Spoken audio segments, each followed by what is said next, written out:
Kita lanjut Ustaz ke pertanyaan berikutnya. Assalamualaikum Pak. Waalaikumsalam warahmatullah. Ya Pak.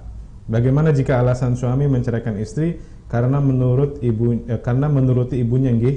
Ibunya nggih? Sama dengan tadi Ustaz ya? Tapi bisa jadi ada bedanya. Ya. Yang tadi ada alasan karena si istri tidak bisa memberikan keturunan. Ya. Mungkin mandul atau yang lainnya, sehingga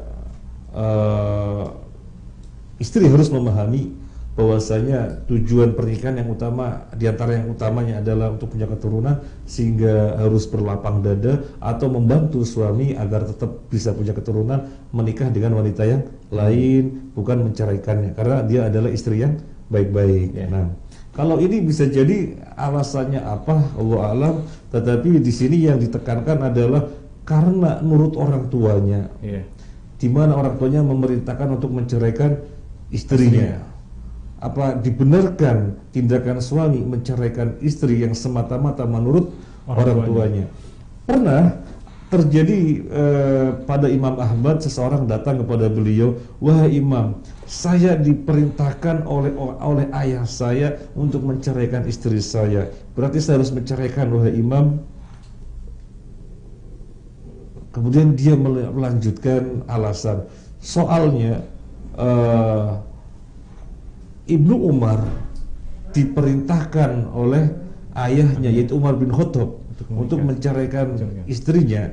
Maka Ibnu Umar bagaimanapun harus menceraikan. Dan ketika tidak mau, Nabi yang mengatakan ceraikan, dalam rangka untuk mentaati orang tuanya, birrul walidain. Nah, orang yang ini mengatakan untuk birrul walidain, ayah saya memerintahkan saya untuk menceraikan istri saya. Apa jawaban Umar bin Khattab? Apa jawaban Imam Ahmad?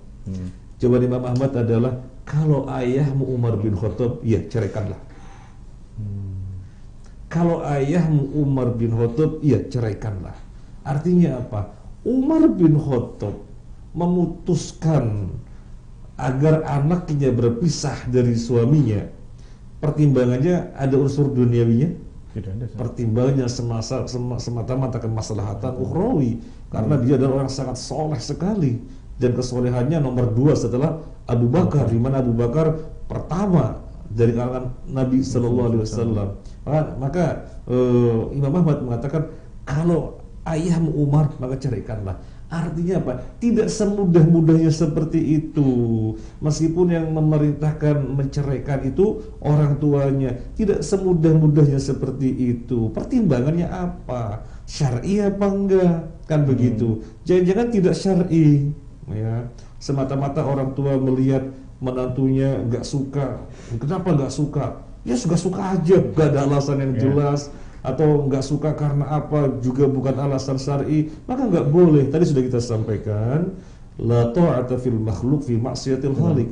Tidak ada ketaatan sesama makhluk di dalam hal kemaksiatan.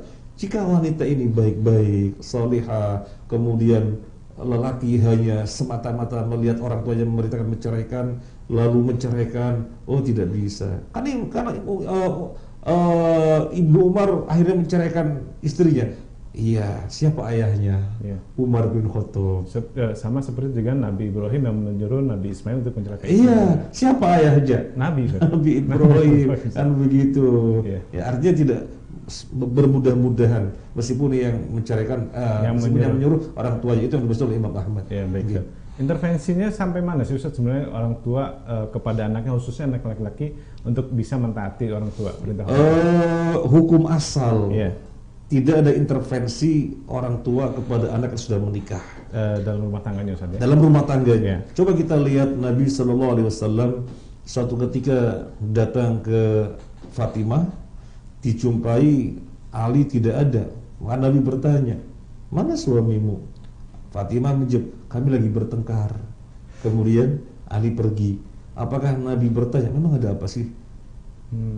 Apa juga kemudian Fatimah, iya kami bertengkar soal Ali gini-gini. Apa Fatimah gitu? Enggak. Fatimah tahu di masalah rumah tangga nggak perlu disampaikan kepada orang tua, dan orang tua juga tahu dalam hal Nabi Sallallahu Alaihi Wasallam itu masalah mereka, jadi tidak ikut campur. Maka hukum asalnya tidak boleh ikut campur.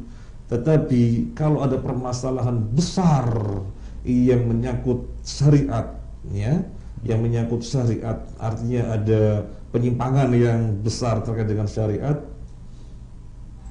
penyimpangan yang tidak dibenarkan oleh syariat, dan butuh pihak ketiga yang digarisbawahi, dan butuh pihak ketiga, di mana pihak ketiga yang paling dekat adalah orang tua untuk bisa membantu, ya silahkan. Tapi kalau misalnya tidak butuh, di mana keduanya bisa menyelesaikan sendiri, ya dibiarkan menyelesaikan sendiri. Makanya dari sini kan ada hikmah kenapa orang yang sudah menikah dianjurkan jangan tinggal bareng bersama orang tua atau mertua, memisahkan diri. Lu kan belum punya rumah, kontrak. Lu kan belum bisa kontrak, kos. Ya, karena banyak hal kebaikan yang didapatkan, di antaranya adalah tadi, biar suatu kebaikan atau kekurangan orang tua tidak tahu. Karena orang itu merasa ada ikatan, apalagi melihat anaknya gitu ya, nanti mau intervensi, kan ada kecenderungan begitu. Maka dengan pisah sudah mandiri, semuanya diurus berdua. Jadi dalam hal ini kalau memang perintah itu dari orang tua ada apa namanya, ada kesan, ada kedoliman, sebenarnya kita nggak perlu mengikuti saja. Iya.